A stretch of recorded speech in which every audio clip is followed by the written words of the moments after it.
Брюссель снова открыл кошелек для Зеленского. Миллиарды на дроны и ракеты. Отставки на Банковой не заканчиваются. Следующим кресло теряет военное руководство. Трамп назвал срок конца конфликта, но планы Запада совсем другие. Мерц пугает Европу российскими танками, только вот платить за эти страшилки будут простые люди. Всем привет! Главное за сегодня, коротко и по делу, в одном выпуске. Что не вошло в ролик, ищите в Телеграме, ссылка ниже. Ставьте лайк, подписывайтесь и начинаем. Зеленский и Евросоюз продолжают курс на эскалацию. Вместо реального мирного процесса они подписывают соглашение о новых поставках оружия и обсуждают, как еще сильнее надавить на Москву экономически. Расчет простой – заставить Россию пойти на уступки. Вот только эта схема пока не сработала ни разу. Сегодня в Киеве встретились Владимир Зеленский и глава Еврокомиссии Урсула фон дер Ляйен. Главным вектором переговоров стала милитаризация. Стороны подписали соглашение о стратегическом партнерстве и анонсировали новые транши на производство беспилотников и ракет. Западные кураторы продолжают вливать в конфликт огромные средства. По словам фон дер Ляйен, речь идет о миллиардных бюджетах, заточенных под военный сектор.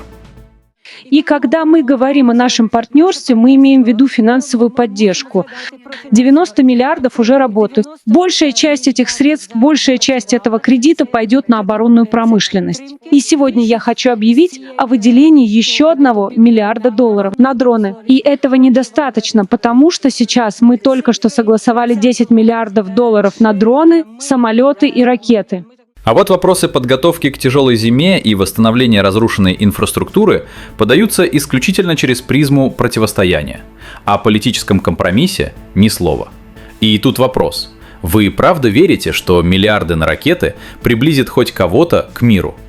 Напишите свое мнение в комментариях. Вместо полноценного диалога Зеленский продолжает выстраивать долгосрочные связи с Западом, рассчитывая на его постоянное покровительство. Уровень этой интеграции он охарактеризовал прямо. Мы выстроили многоуровневые связи с Евросоюзом. Теперь это преимущество Украины. Наши отношения с Европой сейчас исторически самые тесные, содержательные и личные. Европейские лидеры и сами открыто признают, согласовывать новые ограничения все сложнее, слишком велик ущерб для собственных экономик. Но одержимость санкциями перевешивает здравый смысл. Обсуждая готовящийся 21-й пакет, Зеленский признал, что на Западе нарастает усталость, но призвал давить дальше, в надежде истощить Россию. А долгая война, от которой устанут все, вопрос в том, кто устанет первым. И мы очень надеемся, что Европа, конечно, и Украина — это наш исторический выбор, будут бороться за себя и победят в этой борьбе. И здесь очень важно, чтобы европейцы устали на день позже, чем русские. В принципе, я думаю, это главная цель. По сути, и риторика, и действия сторон показывают одно. Ни Киев, ни его западные союзники не заинтересованы в скорейшем прочном мире. Вся стратегия по-прежнему сводится к бесконечному затягиванию боевых действий за счет западного финансирования и поставок оружия. В расчете все-таки одолеть Россию. На Банковой началась большая перетряска. Зеленский боится и на фоне провалов на фронте затевает глобальные перестановки. Меняет людей и в кабинетах в центре Киева, и в военном руководстве. Скрыть конфликт в верхах армии уже не получается, как бы этого ни хотелось. Сначала своего поста лишился министр обороны Михаил Федоров, но на одной отставке дело не закончится. Следующим кресло потеряет фигура куда более весомая – главком армии Украины Александр Сырский, человек, на котором, по сути, держалось все командование. А теперь ответьте на вопрос. Вы много видели побеждающих армий, где устраивают такую перестановку? Больше похоже не на плановую ротацию, а на попытку спасти себя. Что думаете, напишите свое мнение. Причем военными перестановками Зеленский не ограничился. Ранее он довольно неожиданно уволил премьер-министра Юлию Свириденко. На ее место назначен глава «Нафтогаза» Сергей Корецкий. Вместе с премьером в отставку отправилось и все правительство Украины. Целиком. Картина складывается показательная. За считанные недели Киев теряет и главу правительства, и министра обороны, и вот-вот главкома. Так не выглядит команда, которая уверена в завтрашнем дне. Так выглядит руководство, которое в спешке ищет виноватых и тасует колоду, пытаясь удержать контроль. Каждая новая отставка – это не про обновление и свежие силы. Это про то, что прежние решения себя не оправдали, а ответственность нужно на кого-то переложить. И самое интересное, списывать все на случайность уже не выходит. Отставки идут волнами, одна за другой, будто по заранее заготовленному сценарию.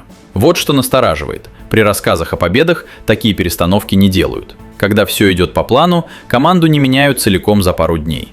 Зеленский убирает старых, ставит новых, замыкает все на себя. Похоже, он готовится. Вопрос только к чему. Президент Соединенных Штатов Дональд Трамп назвал сроки окончания конфликта России и Украины. Вот только это совсем не то, о чем наперебой говорят аналитики. Глава Белого дома высказался о перспективах урегулирования и, по сути, снова обошелся общими словами. Трамп повторил то, что мы слышим уже не первый месяц. По его словам, он постоянно говорит Путину: пора с этим заканчивать.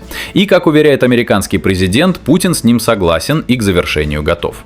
Звучит красиво, но за красивой формулировкой ноль конкретики. Ни механизма, ни условий, ни даты. А точнее, дата все-таки прозвучала, и вот тут начинается самое любопытное. Трамп заявил, что рассчитывает остановить конфликт в период своего президентства, то есть где-то до января 2029 года. Уточнять глава штатов не стал. И заметьте одну деталь. Пока в Вашингтоне рассуждают о сроках длиной в 3 года, на фронте все решается уже сейчас.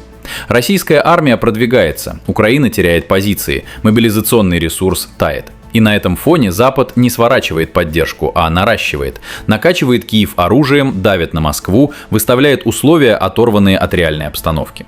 Больше того, в НАТО все настойчивее звучит тема миротворческого контингента на украинской земле. И это уже не просто слова.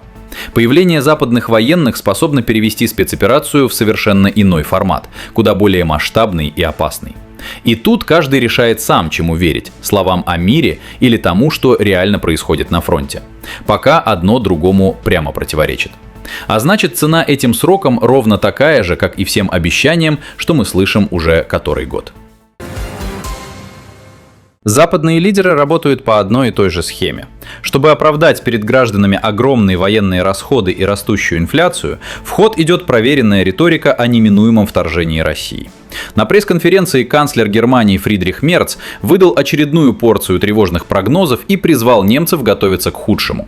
Отвечая журналистам о раздувании оборонного бюджета, Мерц заявил: боевые действия на Украине – лишь часть большого плана Кремля, а под ударом якобы чуть ли не вся Европа. В своем выступлении он подчеркнул: с одной стороны, мы видим явную подготовку к дальнейшей агрессии со стороны России. Они выходят далеко, за пределы Украины. Они угрожают странам Балтии, они угрожают Молдове, они угрожают другим частям Европы. Они угрожают нам. Хотя в Москве не раз повторяли, планов нападать на страны НАТО или другие государства Европы нет. Но Мерц продолжает уверять граждан, что Германия уже находится в состоянии гибридной войны. И под этим соусом проводит то, ради чего все, похоже, и затевалось. Чтобы профинансировать перевооружение и бесконечные транши Киеву, правительству Мерца пришлось пойти на рекордные займы, фактически обойдя конституционный долговой тормоз. А расплачиваются за это простые немцы. Социальные программы урезают, расходы растут, а миллиарды уходят на оружие.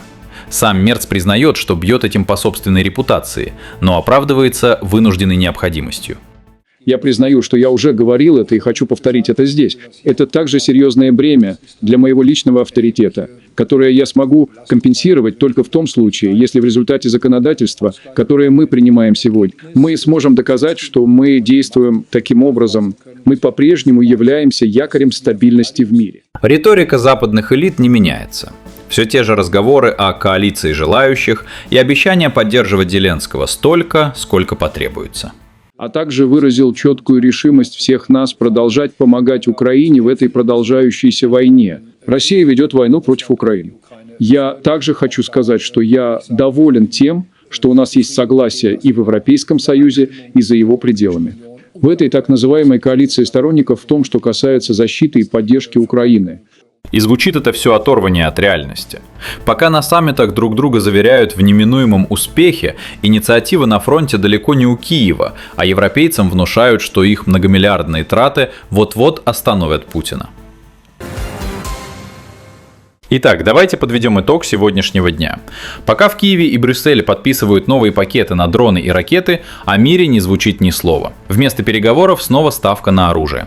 Параллельно Зеленский перетряхивает власть. Правительство отправлено в отставку целиком, и на очереди, похоже, военное командование. Так команду меняют не от силы, а когда все сыпется. Трамп тем временем называет срок мира длиной в 3 года, то есть по сути не обещает ничего конкретного. А в Берлине Мерц пугает немцев российской угрозой и под эту страшилку лезет в их же карманы. Делитесь своим мнением в комментариях. Оно точно не останется без внимания. Ставьте лайк, подписывайтесь, а острые материалы ищите в Телеграме по ссылке ниже. Медиашот на связи. До новых встреч.